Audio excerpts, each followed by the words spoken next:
Well, very good morning. Nice to be together again. It's BBC Radio Oxford. I'm Kat here till 1 o'clock. Now, what do you know about cluster headaches? Sufferers of the condition would be very jealous of you. They cause severe, debilitating pain. It is generally considered to be the most painful medical condition known to mankind, and most female sufferers describe the pain as being worse than childbirth. Tim Maver-Chance from Chipping Norton suffers. The first time I got a cluster headache, I really didn't know what it was. I just thought it was some sort of massively intense migraine. But then they kept coming back, and I knew there was some sort of problem. So I went to the doctor. I was really lucky that my doctor knew what cluster headaches are. Many GPs do not know the symptoms or do not recognise the symptoms of cluster headaches straight away.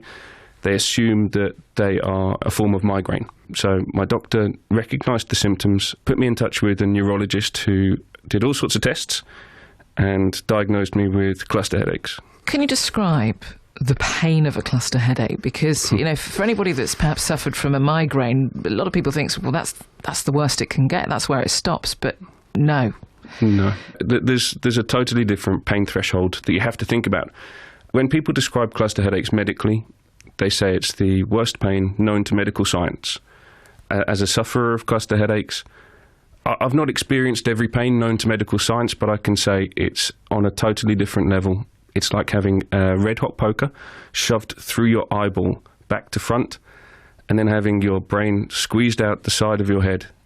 It's astonishing. It's almost indescribable. When you had this officially diagnosed, was there any explanation from the medical profession as to why you had developed these cluster headaches? No, not many people know too much about them. Certainly the medical profession don't know too much about them. There isn't that much research that goes into them. Yes, they're extremely painful, but they don't get worse. They don't kill you unless, you know, they're called suicide headaches for a reason. Unless you do something yourself, that's the only reason that they can harm you. Because there's no progression with them. There's really very, very little funding for the research into them.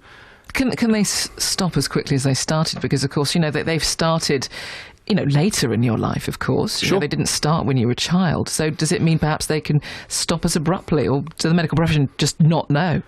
It's really unlikely. You don't tend to grow out of them. My neurologist said that most people who get them, generally you're male, but you can be female. There are more ex-smokers or smokers that get them, but that's not a contributing factor. That's kind of it. It's not about your diet. It's not about how much you run. It's not about the exercise that you take. It's not about whether or not you've listened to loud music when you were a kid, whether you've been climbing hills all your life and you've had pressure issues and air pressure issues in your brain. There's no real reason for them to start. It's just one of those things. Can you predict when one's going to come on? I get a short amount of time from the start to when the pain gets too bad to be able to understand what's going on around me. So you get disorientated? Oh yeah. I get about 3 minutes. So from, first of all, feeling an attack coming on, the pain starts building up from that point in time.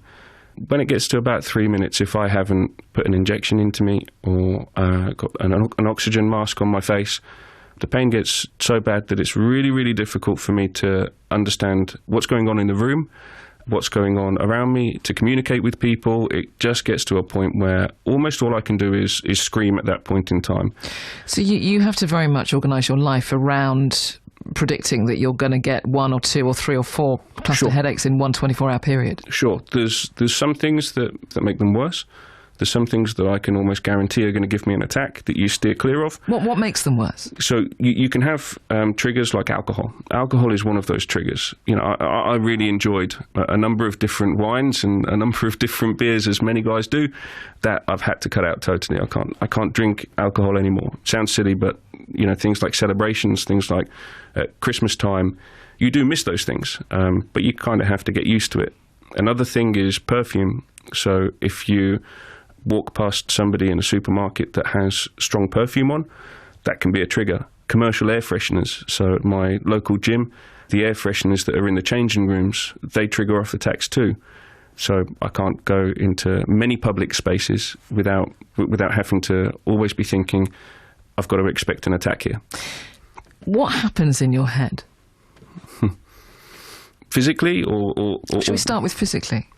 So physically, I have a blood vessel that enlarges to up to 7 times the size it should, and that runs underneath something called the occipital nerve. It stretches the occipital nerve, and that's what causes the pain, and that occipital nerve runs through the brain towards the eye. That's what happens, I suppose, physically. What about mentally? Mentally, it's tough. It's really tough. There's dark times over the last 2 years. There's been really dark times. What do you mean by dark times?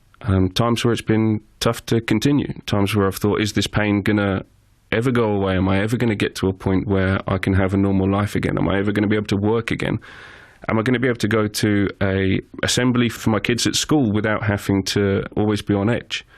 Am I going to always have to take medication? Am I always going to have to take an oxygen tank around with me? There's times when you don't want those things to happen, and you have to just grow to accept that actually that might be a reality. Yeah, so mentally it's tough. It grinds you down. Has it affected your relationship, not only with your 3 children, but your wife as well? I'm really lucky. My wife is incredible. She's been such a stronghold. There's been 3 things that have got me through thus far. One of them is my family, and my wife heading up that. She's just been phenomenal, a great support to me. My faith, I'm a Catholic, so I rely an awful lot and speak an awful lot to my priest, who's a great guy. And the other one is an organisation called OUCH, the Organisation for Understanding Cluster Headaches, and speaking to other sufferers and how they've got through. Some of them have had cluster headaches for 20 years, and they've managed to get through. And how do they speak about how they have got through? In different ways. It's amazing the strength you can find in people, in different things. Whether it's just by patting a dog, or whether it's meeting up with a fellow sufferer to talk about how you've been, simple things. You mentioned if you don't have access to an injection or an oxygen mask within, a very, very short amount of time of getting the symptoms that a cluster headache is going to come on, then you're in trouble. Yeah. You've brought a tank with you. Yes. Can you just explain, actually, the tank that I guess you carry around whenever you leave your front door? Yes. It's an oxygen tank. It's pure oxygen. And I have to have high flow oxygen in order to relieve an attack. And what that does is it saturates your lungs with oxygen. So your heart rate slows down, knowing it doesn't need as much oxygen to be pumped around. It doesn't need to work as hard. That then takes pressure off the occipital nerve, so it stops the swelling and starts to relieve the pain and gets rid of the attack. What do your children think about? I mean, you've got young children, haven't you? Sure. And I know that your youngest is just 4 years old, actually. Yes. What does she know about what Daddy's suffering from, especially when the oxygen mask and the tank comes out? It's quite frightening for a little girl. Yeah, she's great, actually. She tries to help me. The mask has a bag on the bottom of it which inflates, and she squeezes the bag to try and get more oxygen in to help me, which is the sweetest thing in the world. It doesn't help, but it's the sweetest thing in the world. And my older boys, they're 5 and they're 8. They just say, "Oh, Daddy's got a headache. Let's leave him to it." And then they come and give me a cuddle afterwards, and those cuddles are the best cuddles in the world. They're the ones that remind you why you've just sat through that pain. That's Tim Mavers-Chance from Chipping Norton, who's a sufferer of cluster headaches. I had never heard of a cluster headache before I spoke to Tim. They are the most debilitating and painful medical condition, well, they're certainly considered to be, known to mankind. You'll hear more from Tim in just a few moments' time, and he's going to describe the medication that he has tried for his condition. So more from Tim and his debilitating cluster headaches. And my guest this morning is Tim Mavers-Chance from Chipping Norton. He's a father of 3, and he suffers from cluster headaches. Now, they cause severe, debilitating pain, and generally actually considered to be the most painful medical condition known to mankind. And any female sufferers describe the pain as being worse than childbirth. Tim told me about the medication that he's tried for his condition. There's a number of different treatments that are there, and cluster headaches is notoriously difficult to treat. The 3 sort of primary treatments that we tried first of all were different types of pills. One of them I had to take such large quantities that it put me in a wheelchair. That was a drug that was meant to lower heart rate. one of them unfortunately made me really, really angry, just messed with my head, and I could have an argument with a wall. It was that bad. And my wife turned around to me one day when I was taking this and said, Tim, you need to stop taking those. Trust me, you need to stop taking those. And I was like, why? It's not the medicine. But yeah, it sure enough was. As soon as I came off that medication, I was like, oh my goodness, I was a totally different person.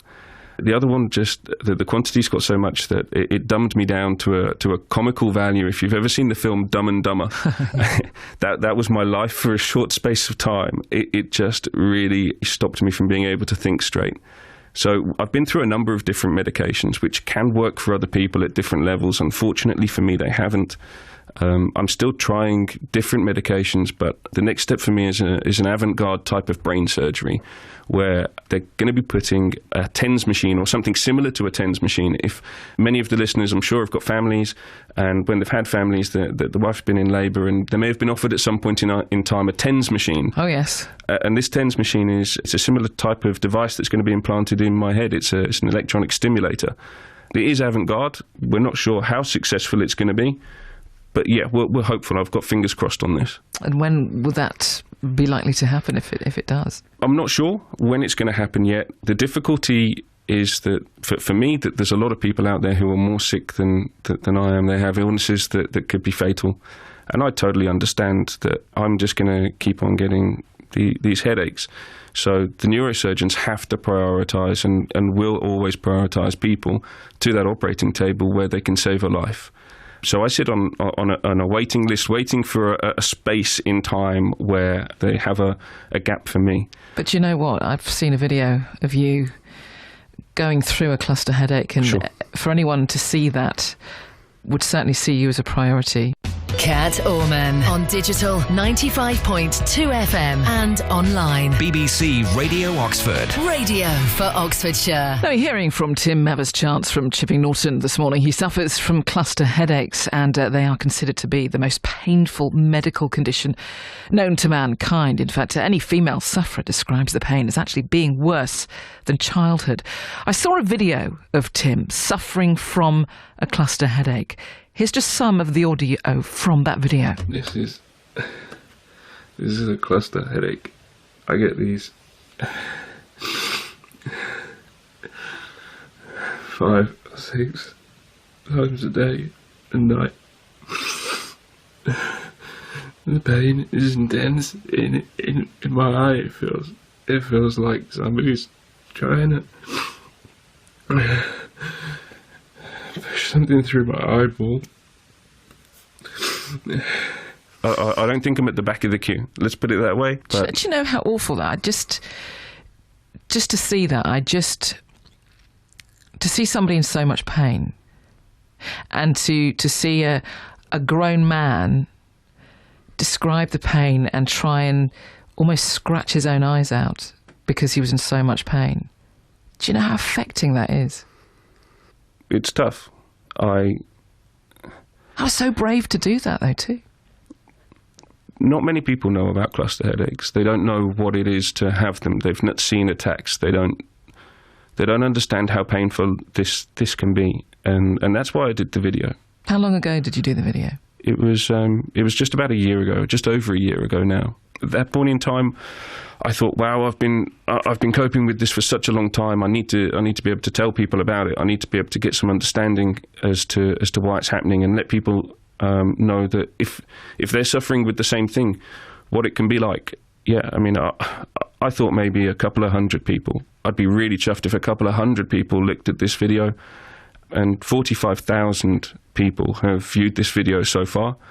I've had huge amount of support in people writing to me and saying, you know, that they've had the same thing, or have I tried this type of thing, or just offering me prayers. And I've been really touched by it. I've been really moved by how many people have connected with me on some way. You're crowdfunding, aren't you? I am. What for? When I have my brain surgery, it's going to take a decent amount of time for me to recover and to be able to work out whether or not it's worked. I have a family.